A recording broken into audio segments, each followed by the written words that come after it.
Hello sweetie, Saturday போல் எடுத்த vlog இது. இன்னும் 2 days தான் இருக்குது. மண்டே வந்து அட்மிஷன் ஆக சொல்லிட்டாங்க திரும்பவும் ஆப்ரேஷனுக்காக. அதுவே பயமாக இருக்குது, இன்னும் 2 நாள் தான் இருக்கே அப்படின்னு சொல்லிட்டு. இது பயந்தா ஆகுமா, குட்டி பாப்பா வந்து சீக்கிரம் வீட்டுக்கு வரணும் இல்லையா, அதனால அதுவும் வந்து மனசை வந்து தேத்திக்கிட்டு கொஞ்சம் வேலையும் பார்க்க ஆரம்பித்தேன்.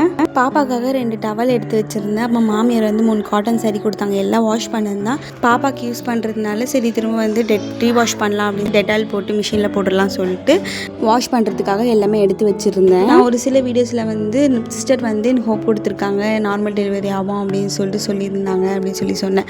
அது கமெண்ட்ஸில் வந்து 2 பேர் வந்து இல்லைக்கா ஃபஸ்ட்டு சி செக்ஷன்னா செகண்ட் சி செக்ஷன் தான் இருக்கும் அப்படின்னு சொன்னாங்க.